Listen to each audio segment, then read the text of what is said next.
Hello friends, कैसे हैं आप।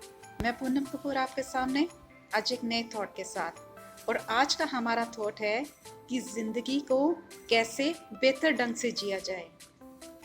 आपने देखा है ना कि इस संसार में, इस नेचर में कुछ भी परमानेंट नहीं है। यहाँ तक कि एक मौसम के बाद दूसरा मौसम आ जाता है और एक ऋतु के बाद दूसरी ऋतु आ जाती है। लेकिन हम इंसान हैं कि अपने आप को बदलना ही नहीं चाहते। तो बताइए फिर इसके लिए क्या किया जाए। अक्सर हमारी आदत पता क्या होती है कि हम चाहते हैं कि हर कोई हमारे अनुसार ही काम करे। जैसा हम चाहते हैं कोई वैसा करे, जैसा हम चाहते हैं तो कोई वैसा ही उसका जवाब दे। तो ये क्या पॉसिबल है? क्या हम बाहरी दुनिया को अपने अनुसार बदल सकते हैं? बिल्कुल भी नहीं। हम अगर किसी को बदल सकते हैं तो वो स्वयं को। हमें अपनी आदतों को बदलना है। हमें अपने अंदर चेंज लाने की ज़रूरत है। हम क्या करते हैं कि बाहरी दुनिया में बदलाव को ढूंढते हैं। और हमारी आदत क्या होती है कि दूसरों के अंदर सिर्फ कमियां ही देखना। हम दूसरों के अंदर बुराइयां ही तो ढूंढते हैं ना।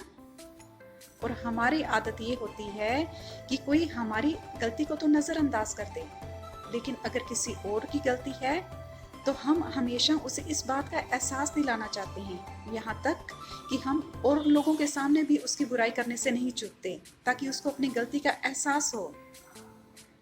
आपने अक्सर देखा होगा ना कि कुछ लोगों के साथ अगर किसी बात पे हमारी कोई बहस हो जाए या हमें कोई कुछ कुछ ऐसा बोल दे, कोई गलत बोल दे, तो हम क्या करते हैं कि बहुत ज़्यादा भड़क जाते हैं। अगर किसी ने हमें 10 बातें सुनाई हैं तो उसके जवाब में हम उसे 20 बातें सुनाएंगे। हमारे मन को तभी शांति मिलती है ना। लेकिन देखा जाए तो करना क्या चाहिए? अगर कोई आपको जानबूझकर भड़का रहा है या कोई ऐसा चाहता है कि आप गलत बोलें, तो उसमें किस चीज़ की ज़रूरत है? उसमें हमें ज़रूरत है कि हम अपने धैर्य को कायम रखें, हम अपने अंदर एक पेशेंस रखें। और कुछ नहीं तो कम से कम खामोश रहिए, मौन रहिए। दूसरा कितनी देर तक बोलेगा?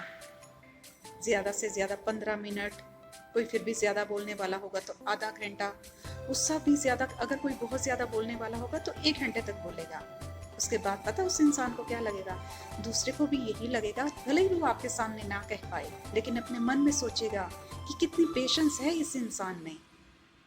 कई कई बार दूसरा इंसान हमें जानबूझकर भड़काता है, वो हमें उकसाता है कि ताकि हम कुछ बोलें।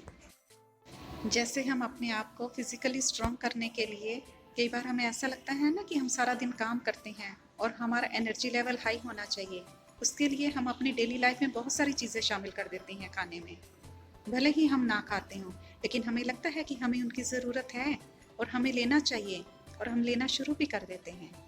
इसी तरह से अगर हमें लगता है कि हमारे अंदर धैर्य की कमी है, पेशेंस की कमी है, वो चीज़ हमारे अंदर होनी चाहिए लेकिन है नहीं, तो उसे अपने डेली रूटीन में शामिल करिएगा। किस तरह से? मान लीजिए हमारे अंदर पेशेंस की कमी है। हमें लगता है कि कोई बार बार जब हमारे साथ इस तरह से बात करता है गलत तरीके से, तो हम बहुत जल्दी भड़क जाते हैं और गुस्सा करने लगते हैं, जबकि हम मन में सोचते हैं कि हमें ऐसा नहीं करना चाहिए। तो उसके लिए क्या करना है?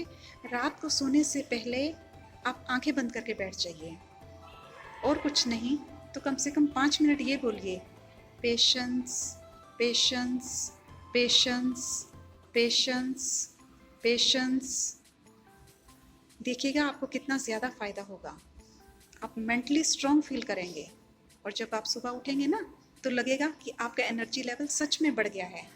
ये छोटी छोटी चीज़ें होती हैं जिन्हें हमें अपनी डेली लाइफ में खुद ही शामिल करना पड़ता है। आपने देखा है एक छोटे बच्चे को, जब वो भागता है ना और उसकी माँ उसके पीछे पीछे भागती है, तो वो और तेज़ भागना शुरू हो जाता है।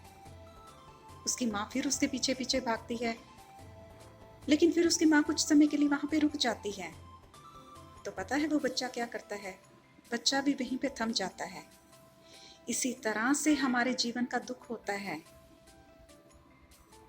हम इसके पीछे जितना जितना भागते जाएंगे, ये हमें उतना उतना भगाता जाएगा।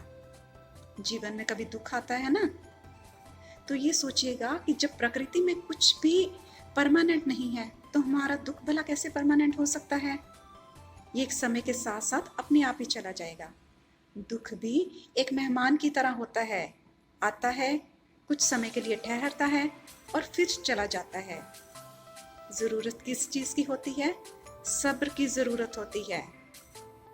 अब देखिए, जीवन को हमें कैसे जीना चाहिए, जीवन में हमें क्या क्या करना चाहिए।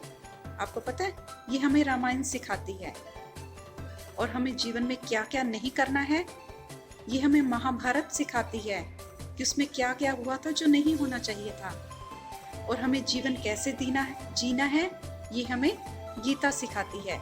हमेशा खुश रहिएगा, प्रसन्न रहिएगा, दुखों से अपने आप को दूर रखिएगा, सब्र से उसका सामना करिएगा। इन्हीं सब शुभकामनाओं के साथ धन्यवाद।